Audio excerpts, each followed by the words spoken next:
இப்போ நான் சங்கிலி கொடுத்தது நிறைய பேருக்கு வந்து காமெடியாக தெரியலாம். இந்த படம் வெற்றி அடைந்த பிறகு இந்த படத்தின் தயாரிப்பாளர் பழனிசாமி அவர்கள் இதே மாதிரி ஒரு தங்க சங்கிலிக்கு அளிப்பார். ராமராஜன் சார் டவுசர் போட்டு தான் மிகப்பெரிய ஒரு உச்சத்தை அடைந்தார். அதே மாதிரி தனுஷ் சார் அவர்கள் ஒத்த சொல்லால அதுலேயும் டவுசர் போட்டு லுங்கி அப்படி தூக்கிட்டு தான் அப்படி ஆடி இருப்பார். ஒரு உச்சத்தை தொட்டார். ஒரு பாயிண்ட் பிடிச்சி பேசுறது எவ்வளோ கஷ்டம் தெரியுமா உங்களுக்கு? இன்னைக்கு 150 யூடியூபர்ஸ் எனக்காக வெயிட் பண்ணிக்கிட்டு இருக்காங்க. பாலியல் குற்றம் பண்ற அந்த குற்றவாளியை அவரோட நெத்தில பச்சை குத்துங்க. பாலியல் குற்றவாளின்னு ஒரு பச்சை குத்துங்க. பாதி பேருக்கு முதலமைச்சராயிருங்க, பாதி பேருக்கு ஹீரோவாயிருங்க. அதே லெஜண்ட் அவர்கள் இன்னைக்கு காலையில ட்விட்டர்ல ஒரு ட்வீட் ஒன்று பண்ணியிருக்காரு. எதுக்கு 10 மாசம் வெயிட் பண்ணோம்? ஒரு கரு உண்டாவதற்கு தான் 10 மாசம் தேவை, ஒருவனை அழிப்பதற்கு 2 செகண்ட் போதும் அப்படின்னு சொல்லி அவரோட ஆதங்கத்தை சொல்லியிருக்காரு.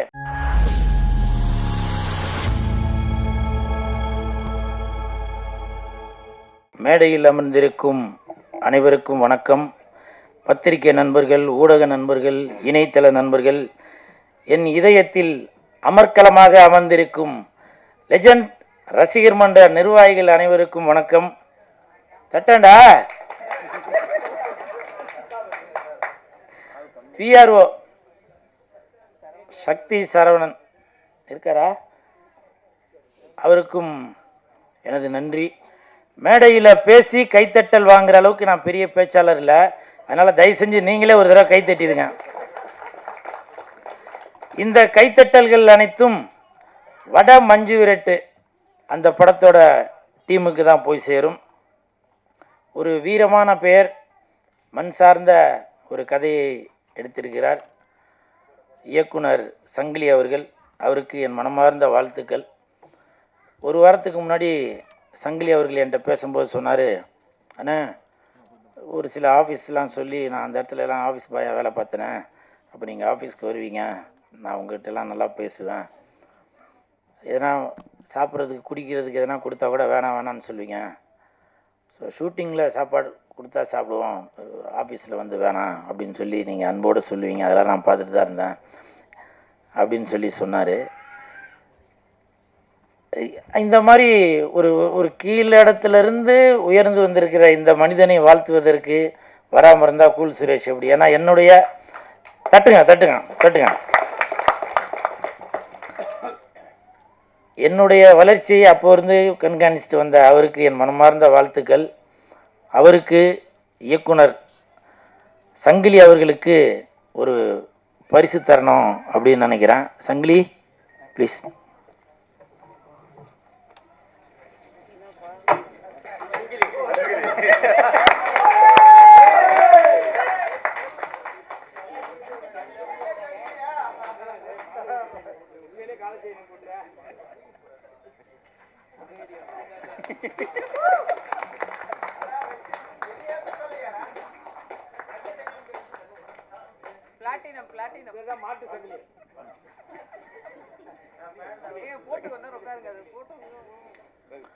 இப்போ நான் சங்கிலி கொடுத்தது நிறைய பேருக்கு வந்து காமெடியா தெரியலாம். இந்த படம் வெற்றி அடைந்த பிறகு இந்த படத்தின் தயாரிப்பாளர் பழனிசாமி அவர்கள் இதே மாதிரி ஒரு தங்க சங்கிலிக்கு அளிப்பார். ஒரு சின்ன சங்கிலியாக எனக்கும் கொடுப்பார். அட்லீஸ்ட் ஒரு கையில் போடுற காப்பாச்சும் கொடுப்பீங்கன்னு நினைக்கிறேன். கொடுங்க, அடுத்த கான்செப்டுக்கு வேணாம். அந்த சங்கிலி அவர்களுக்கு என் மனமார்ந்த வாழ்த்துக்களை தெரிவித்துக் கொள்கிறேன். அதே மாதிரி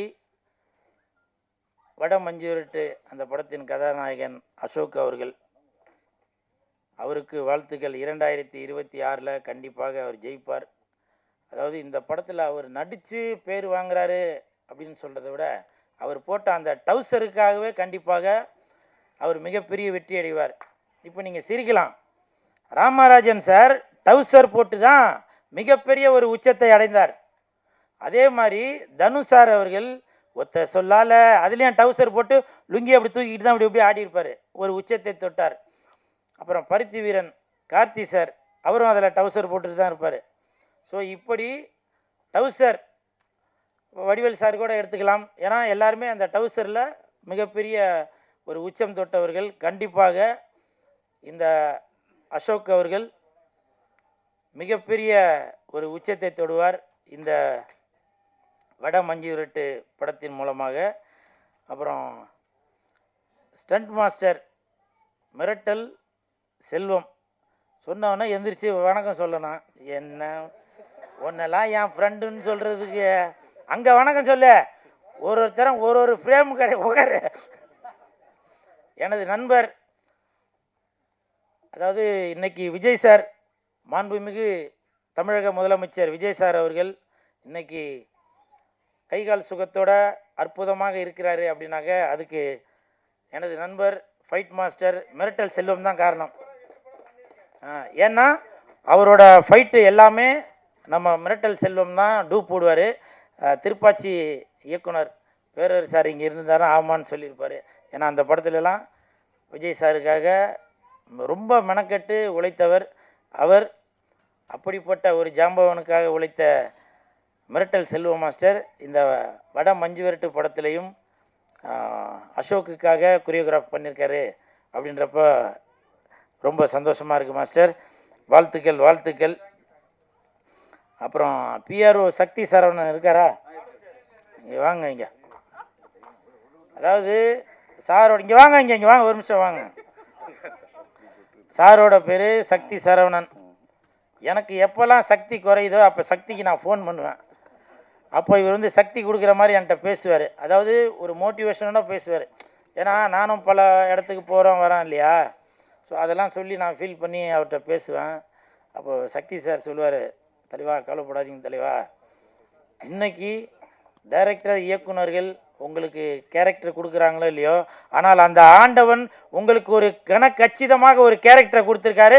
அந்த கேரக்டரை நீங்கள் கரெக்டாக தான் பண்ணிட்டு இருக்கிறீங்க அப்படின்னு சொல்லி, இதுக்கு யாரும் கை தட்டாதீங்க, இவர் தட்டினாரு, மற்றவங்களாம் அப்படியே இருந்துருங்க.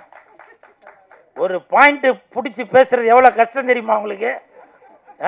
இன்னைக்கு 150 யூடியூபர்ஸ் எனக்காக வெயிட் பண்ணிக்கிட்டு இருக்காங்க. அப்பா சாப்பாடு ரெடியாக இருக்குல்ல, நான் சொல்கிற வரைக்கும் அவுத்துறாதீங்க. அப்படி எனக்கு பக்கத்துணையாக இருப்பவர் தான் இந்த சக்தி சரவணன். நான் இது வந்து காமெடிக்காக சொல்லுங்க, உண்மையிலே தாங்க. இன்றைக்கி நான் இந்த அளவுக்கு ஒரு இடத்துல இருக்கிறேன் அப்படின்னாக்க பிஆர்ஓக்களும் முக்கிய காரணம் தான். ஏன்னா அவங்களுக்கு தெரியுது ஒரு ஆடியோ ரிலீஸ் நிகழ்ச்சிக்கு கூல் சுரேஷ் வந்தாக்க, ஏன்னா ஆடியோ ரிலீஸ் நிகழ்ச்சி நடத்துகிறதே ஒரு பப்ளிசிட்டிக்காக தான் நடத்துகிறது. இந்த படம் வெளியில் தெரியணும், நல்லா வியாபாரம் ஆகணும் அப்படின்னு. அப்படி இருக்கும்போது பிஆர்ஓக்கள் வந்து கூல் சுரேஷை பயன்படுத்தினாக்க இன்னும் கொஞ்சம் வெளியில் தெரியுங்க அப்படின்னு சொல்லி சப்போர்ட்டாக இருக்கிறாங்க. ஸோ இந்த நேரத்தில் சக்தி சரவணன் அவர்களுக்கு என் மனமார்ந்த நன்றியை தெரிவித்துக் கொள்கிறேன். அப்புறம் அன்பு செல்வன் சார் இப்போ கூட என்கிட்ட சொன்னார், இது மாதிரி கூலு ஒரு டைரக்டர்கிட்ட சொல்லியிருக்கேன் ஹீரோவாக நடிக்கிறதுக்கு சம்பளம் மட்டும் முன்ன பின்ன இருக்கும், பார்த்து இது பண்ணிக்க சார். சொன்னீங்களா இல்லையா சார்? யாரோ ஒருத்தர் பொய்யின்றாங்க அங்கே இருந்துக்கிட்டு. அப்படி என்னுடைய வளர்ச்சி மீது அக்கறை கொண்டவர் அன்பு செல்வன்.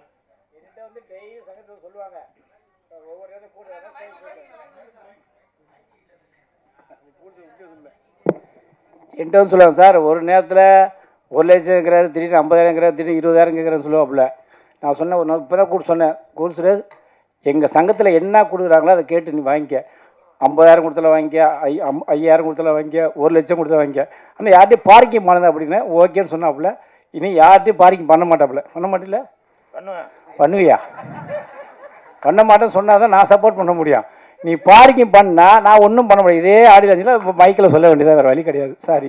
அதாவது இப்போ சார் சொன்னார் இல்லையா, இல்லை இப்போ சொன்னது தான் அவர் இப்போ சொன்னாப்புல, யாரோ இல்லை பொய்ன்னு உண்மையாக பேசினவங்க உட்காந்து.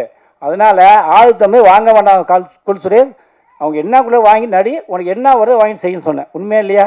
உண்மை உண்மை. நீங்கள் சொன்னதுக்கு நான் மறுப்பு தெரிவிப்பேனா, தாயின் சிறந்த கோவிலும் இல்லை, தந்தை சொல் மிக்க மந்திரம் இல்லை. அதனால் வாழ்த்த வந்த அன்பு செல்வன் சாருக்கு என் மனமார்ந்த நன்றிகளை தெரிவித்துக் கொள்கிறேன். அப்புறம் இபி தினேஷ் இருக்காரா? வாங்க, உங்களுக்கும் வாழ்த்துக்கள். ஏன்னா ஒரு படத்துக்குமே ஒரு ஈபி வந்து ரொம்ப முக்கியம். ஏன்னா அவங்க தான் பட்ஜெட் என்ன அப்படின்றத சுருக்கிறது, என்னென்ன தேவை என்னென்ன தேவையில்லை அப்படின்றது அவங்களோட கையில் தான் இருக்குது. ஸோ இந்த படத்திற்கு உங்களுடைய சப்போர்ட் இருக்குதா கேள்விப்பட்டேன். உங்களுக்கு என் மனமார்ந்த வாழ்த்துக்கள்.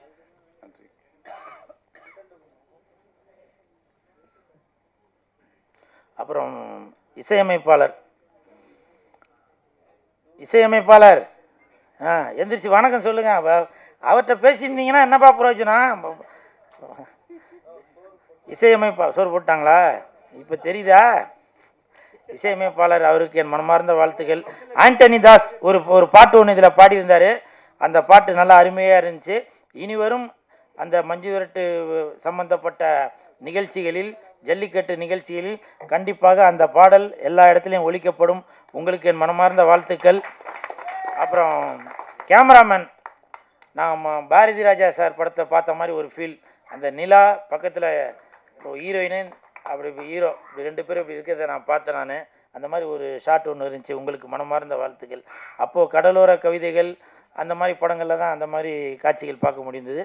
இது கிராமத்து படம்ன்றதுனால அதனால் கச்சிதமாக சூப்பராக பண்ணியிருந்தீங்க. ஒரு நிலா, ஒரு பலா, ஒரு சொலா அப்படி வச்சு பண்ணியிருந்தீங்க. உங்களுக்கு மனமார்ந்த வாழ்த்துக்கள்.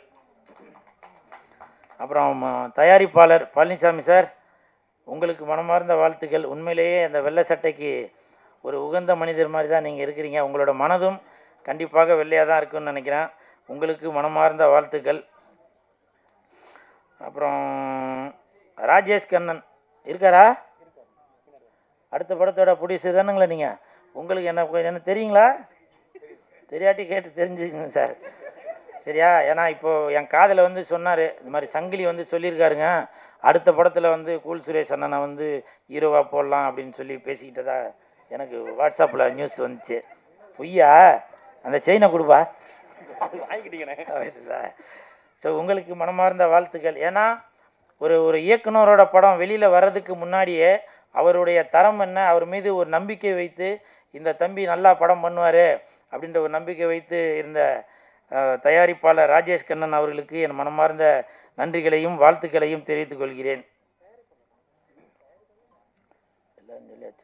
ஓகே, இப்போ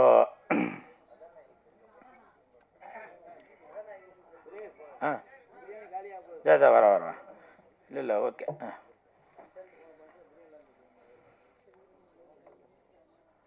இரண்டு நாட்களுக்கு முன்னாடி கோவையில் அந்த சிறுமி சம்பவம் எல்லோர் மனதையும் புண்படுத்தியது. இந்த நேரத்தில் மாண்புமிகு தமிழக முதலமைச்சர் ஜோசப் விஜய் சார் அவர்களுக்கும் காவல்துறை அதிகாரிகளுக்கும் எனது நன்றிகளையும் வாழ்த்துக்களையும் தெரிவித்துக் கொள்கிறேன். எதற்காக என்றால், சம்பவம் நடந்த 24 மணி நேரத்தில் அந்த குற்றவாளியை நீங்கள் பிடிச்சிருக்கீங்க. ஸோ இது வந்து காவல்துறைக்கும் தமிழக அரசிற்கும் ஒரு பெருமைப்பட வேண்டிய விஷயம். இன்னைக்கு பல குற்றங்கள் ஏதோ ஒன்று நடந்துக்கிட்டே தான் இருக்குது, அதை தடுக்கவே முடியல. நான் என்ன சொல்கிறேன், விஜய் சார் பாலியல் குற்றம் பண்ணுற அந்த குற்றவாளியை அவரோட நெத்தில பச்சை குத்துங்க, பாலியல் குற்றவாளின்னு ஒரு பச்சை குத்துங்க. அவருடைய ration card, Aadhaar card, voter ID எல்லாத்தையும் தடை பண்ணுங்க. அவன் ஒரு நேரமும் அவன் கண்ணாடியில் பார்க்கும்போது, மற்றவர்களை பார்க்கும்போது கூனி குறுகணும், சாப்பாட்டுக்கு வழி இல்லாமல் இருக்கணும். அப்படி செய்ய முடியுமா? சினிமாவில் மட்டும்தான் முடியும். ஆனால் நீங்கள் நினைத்தால் கண்டிப்பாக நடக்கும். ஏன்னா உங்களுக்கு ஓட்டு போட்டதில் 50% பேர் இன்னமும் நீங்கள் ஒரு சூப்பர் ஹீரோ அப்படின்னு தான் நினச்சிட்டு இருக்காங்க. பாதி பேர் நீங்கள் முதலமைச்சர் அப்படின்னு நினச்சிட்டு இருக்காங்க, பாதி பேர் நீங்கள் சூப்பர் ஹீரோ அப்படின்னு நினச்சிட்டு இருக்காங்க. எப்படி ஒரு துன்பம் நேரிடும் போது குருவி படத்தில் விஜய் சார் பறந்து வருவாரோ அந்த மாதிரி பறந்து வந்து காப்பாற்றுவார் அப்படின்னு நினச்சிட்டு இருக்காங்க. வேலாயுதம் படத்தில் துன்பம் நேரிடும் போது வேலாயுதம் அப்படின்னு சொன்னோன்னா காப்பாற்ற வருவாரோ அந்த மாதிரி வருவாருன்னு நிறைய பேர் நினைச்சிட்டு இருக்காங்க. சர்க்கார் படத்தில் வந்த மாதிரி ஊழலை ஒழிப்பார் அப்படின்னு இன்னும் பாதி பேர் நினைச்சிட்டு இருக்காங்க.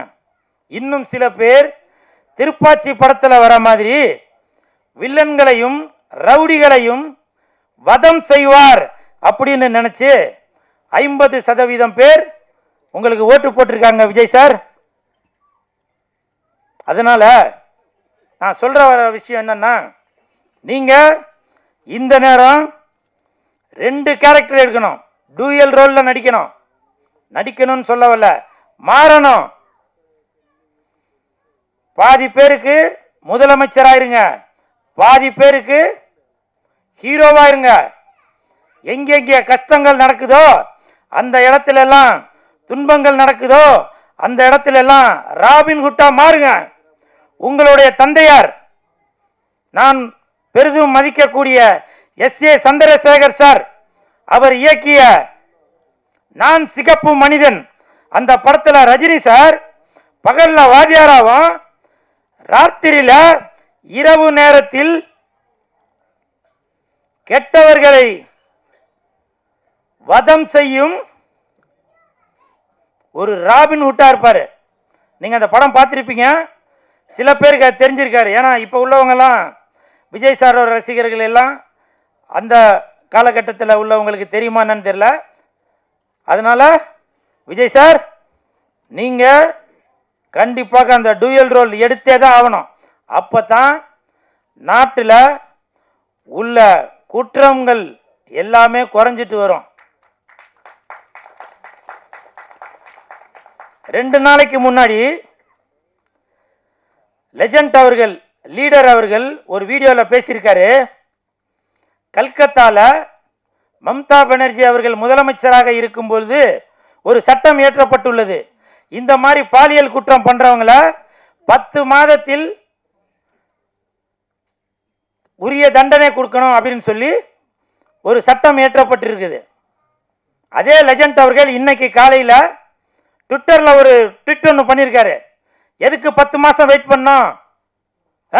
ஒரு கரு உண்டாவதற்கு தான் 10 மாசம் தேவை, ஒருவனை அழிப்பதற்கு 2 செகண்ட் போதும் அப்படின்னு சொல்லி அவரோட ஆதங்கத்தை சொல்லியிருக்காரு. அதனால விஜய் சார் நீங்க எந்த ஒரு தயவு தாட்சணையும் பார்க்காமல் படத்துல எப்படி நீங்க ஹீரோவா இருக்கிறீங்களோ அதே மாதிரி நிஜத்திலையும் நீங்க ஒரு ஹீரோவா மாதிரி எல்லாரையும் வதம் செஞ்சுட்டு தான் இருக்கணும்.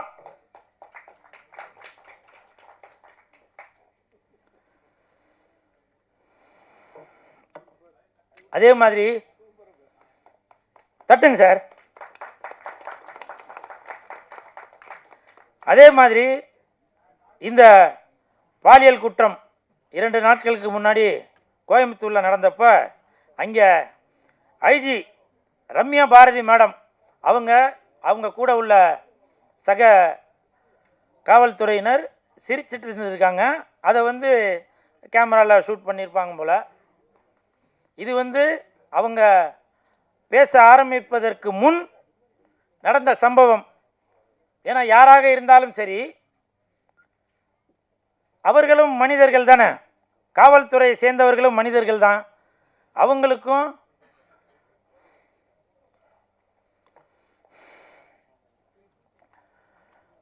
மிருகம் கூட பசிச்சாதாங்க வேட்டையாடுது. ஆனால் இந்த காவல்துறையினர் மக்கள் நல்லா இருக்கணும்னு 24 மணி நேரமும் வேட்டையாடிட்டே இருக்காங்க. ஏன்? மக்கள் நல்லா இருக்கணும் அப்படின்றதுக்காக தான். அந்த IG madam Ramya Bharathi madam ஒரு 4-5 வருஷத்துக்கு முன்னாடி வட சென்னையில் இருக்கிறப்ப எத்தனை குற்றவாளிகளை எத்தனை ரவுடிகளை அடக்கியிருக்காங்க தெரியுமா? நடு ராத்திரியில ஒரு சைக்கிள் எடுத்துட்டு சுடிதார் போட்டுட்டு தான் ஒரு போலீஸ் அதிகாரி என்பது வெளியில தெரியாம அவங்க ரவுண்ட்ஸ் போய் என்னென்ன குற்றங்கள் நடக்குதோ அவங்க எல்லாரையும் அரெஸ்ட் பண்ணி உள்ள தள்ளினவங்க தான், தண்டனை வாங்கி கொடுத்தவங்க தான். அப்படி ஒரு கண்ணியமானவங்க தான் அந்த ஐஜி ரம்யா பாரதி மேடம் அவர்கள். இன்னைக்கு அவங்க மீது ஒரு களங்கம். அதாவது அவர்களும் மனிதர்கள் தாங்க. உங்களுக்கு வீடியோ நல்லா ஓடணும், ரீல்ஸ் நல்லா ஓடணும், அந்த தீய சக்தியோ இல்லை தூய சக்தியோ யாரோ ஏதோ ஒன்று செய்து காவல்துறையினர் மீது ஒரு அவதூறு பரப்பிட்டு வரீங்க. அதை நான் வன்மையாக கண்டிக்கிறேன். இன்னைக்கு காவல்துறை இருப்பதால் தான் இந்த தமிழ்நாடு ஒரு பூங்காவாக சிறந்து விளங்கி கொண்டிருக்கிறது. ஒரு இடத்துல சின்ன சின்ன விஷயங்கள் நடக்க தான் செய்யுது. அது நம்ம தான் கட்டுக்கோப்பா இருக்கணும். நமக்கு ஒரு பொறுப்பும் அக்கறையும் இருக்கு. எல்லாமே நம்ம காவல்துறை மேலே நம்ம பழி சொல்லிட்டு இருக்க கூடாது. சார், இன்னைக்கு இந்த நிகழ்ச்சி நடக்கிறது கூட காவல்துறை அனுமதி கொடுத்ததால தான் இன்னைக்கு சுமூகமா இந்த நிகழ்ச்சி நடந்துட்டு இருக்கு. இல்லைனாக்கா அங்க வண்டி நிறுத்தக்கூடாது, இங்க வண்டி நிறுத்தக்கூடாது, அப்படி இப்படின்னு ஏகப்பட்ட பிரச்சனை நடந்தாக்க இந்த வட மஞ்சு விரட்டு ஆடியோ ரிலீஸ் நிகழ்ச்சி ஒரு சிறப்பாக நடக்குமா? யோசிச்சு பார்க்கணும். இன்னைக்கு காவல்துறை இல்லை என்றால் குற்றங்கள் ஜாஸ்தியாயிரும். அதனால தயவு செய்து உங்களுக்கு வீடியோ ஓடணும், ரீல்ஸ் நல்லா ஓடணும் என்பதற்காக காவல்துறை மீது தயவு செய்து பழி சுமத்தாதீர்கள். காவல்துறை உங்கள் நண்பன், நம்ம நண்பன். இன்னைக்கு நாட்டோட பார்டர்ல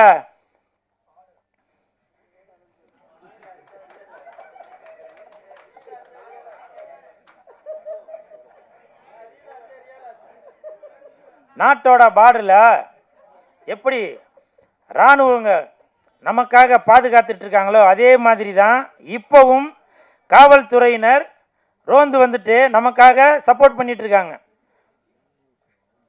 நான் கேள்விப்பட்டிருக்கேன், காவல்துறை ஸ்காட்லாந்தில் தான் நம்பர் 1, 2வது தமிழ்நாடுன்னு சொல்லியிருக்காங்க. இதெல்லாம் உங்களுக்கு வரலாறு தெரியுமா? தெரியாது. காரணம் இப்போ ரீல்ஸ் மோகம். ரீல்ஸ் எடுத்து போட்டாக்கா வீடியோ ஓடும். தயவு செய்து சொல்கிறேன், காவல்துறை உங்கள் நண்பன், யாரையும் தவறாக பேசாதீங்க. நன்றி, வணக்கம்.